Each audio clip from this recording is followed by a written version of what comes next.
अस्सलाम वालेकुम। एक सिख भाई काबा और सिखिज़म से रिलेटेड अपनी कुछ इंक्वायरीज़ डॉक्टर जाकिर नाइक के साथ डिस्कस करेगा और डॉक्टर साहब अपने नॉलेज से बहुत ही खूबसूरती के साथ उसके सवालों का जवाब देंगे। प्रोग्राम में आने में थोड़ा सा देर हो गई मेरे को, और अगर मैं यहाँ नहीं आ पाता तो शायद अपने आप को ज़िंदगी भर माफ़ नहीं कर पाता। आगरा की सरजमी पर आके आपने ये जो रोशनाई जगाई है, ये वाकई में हम तो उस अल्लाह ताला से दुआ करेंगे, अल्लाह ताला से दुआ करेंगे कि आप जैसे 10-20 और नेक दिल और इतने पढ़े लिखे, इतने इंटेलेक्चुअल आदमी और पैदा करें, जिससे कि जाके आप भारत का कोना कोना, देश का कोना कोना रोशन करें। तहे दिल से स्वागत आपका। मेरा एक छोटा सा सवाल से पहले थोड़ा सा एक, हमारे भी गुरु ग्रंथ साहब के अंदर गुरु नानक साहब ने पूरी दुनिया का चक्कर लगाया, जिसके अंदर मक्का मदीना भी शामिल है। और जैसा कि एक सवाल इससे पहले हो चुका है कि गैर मुस्लिम जो है मक्का मदीना में अलाउड नहीं, या वहाँ का कैंटोनमेंट जो है अलाउ परमिशन नहीं देता। मगर ये तो तय है, आप मानते हैं, इस्लाम मानता है, हम मानते हैं, हमारे ग्रंथों के अंदर दर्ज है। गुरु नानक साहब के 2 चेले थे, एक बाला और एक मर्दाना, एक हिंदू और एक मुस्लिम। मर्दाना की बहुत ख्वाहिश थी कि मुसलमान जब तक पूरा मुसलमान नहीं कहलाने का हकदार, जब तक कि वो काबा का दर्शन ना कराए, तो गुरु नानक साहब उसको लेके और काबा गए।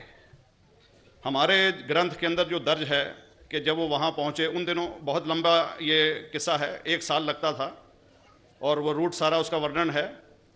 और वहाँ जब मक्का जो मस्जिद के बाहर साथ ही एक दीवार थी, जहाँ पर के भारत के जो मुसलमान दर्शन करने जाते थे काबा के, वो उनको वहाँ ठहराया जाता था। वहाँ की देखभाल जो करता था वो मुल्ला जीवन करता था। जब गुरु नानक साहब अपने चेलों के साथ में वहाँ पर पड़े थे, तो सुबह जब मुल्ला जीवन वहाँ की सफाई करने के लिए आया, तो उसने देखा गुरु नानक साहब के जो पैर थे वो काबा की तरफ थे। वो गुस्से में चिल्लाया कि ये कौन काफिर है जो कि काबा की तरफ पैर करके पड़ा है, और उसने गुस्से के अंदर आके उनके पैरों को झटका दिया, दूसरी तरफ किया। तो हमारे ग्रंथ के अंदर दर्ज जो किस्सा है उसके अंदर ये है कि काबा भी उस समय हिल गया, जिधर गुरु नानक के पैर जाते थे काबा उधर मुड़ता था। तो वो ज़ोर से चिल्लाया, ये कोई हजरत है, ये कोई औलिया है। तो उस समय के जो काजी थे मक्का के, काजी रुकनदीन साहब थे, और शाह शरफ, कई हस्तियों के नाम हैं उसमें।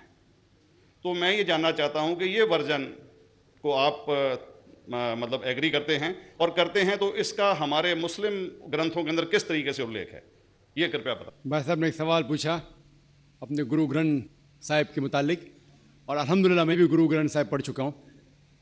और जिस तरीके से, क्योंकि वक्त मुख्तसर सा होने की वजह से मुझे वक्त नहीं मिला कि गुरु ग्रंथ को भी कोट करूँ।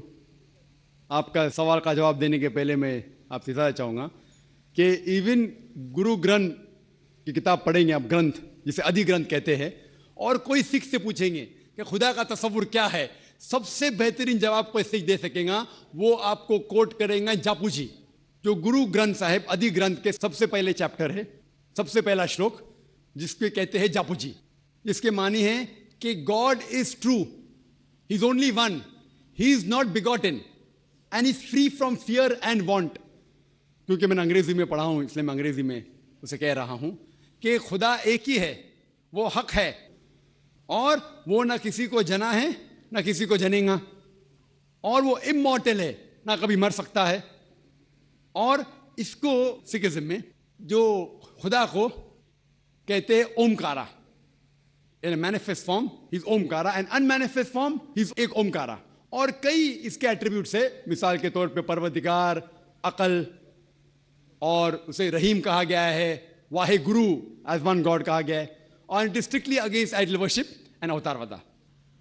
भाई साहब का सवाल था कि उनने ग्रंथ में पढ़ा कि गुरु नानक साहब मक्का के, और उनका पैर काबा की तरफ था, और कोई मौलवी ने पैर को हिलाए और काबा हिल गया। क्योंकि ये age of science and technology है, अगर कोई चीज़ जो किताब हजारों साल पहले लिखी गई है, 10,000 साल या 4,000 साल, तो शायद उसके बारे में हिस्टोरिकल रिकॉर्ड मिलना मुश्किल है। हालांकि इवन जीसस क्राइस्ट के बारे में 2000 साल हिस्टोरिकल रिकॉर्ड है, क्योंकि सिखिज्म जो एक एकदम नया मज़हब है, जितने मज़ाहिब के मुकाबले हिंदुस्तान में नया है, कुछ सैकड़ों साल पहले 15th सेंचुरी में, toward the end of the 15th century, Guru Nanak साहब जो पंजाब के थे, ये मज़हब तो कायम हुआ। हार्डली 400-500 ईयर, 400-500 साल। और अगर ये मान लो, सपोज मिसाल के तौर पे मान लो, मैं क्यों कह रहा हूं कि मैं नहीं चाहता हूं किसी को बुरा लगे, मान लो ये सच है, मान लो अगर 400-500 साल पहले अगर ये होता था कि काबा इधर से उधर हिल जाता था, तो हिस्टोरिकल रिकॉर्ड में बिल्कुल लिखा होता था। और कई हिस्टोरिकल रिकॉर्ड में ये नहीं कि काबा हिला इधर उधर, कई हिस्टोरिकल रिकॉर्ड आप देखेंगे। हिस्ट्री इतनी अल्हम्दुलिल्लाह 800-900 साल पहले, 1000 साल पहले जो मुगल ने किए, बिल्कुल लिखा हुआ हिस्टोरिकल रिकॉर्ड में।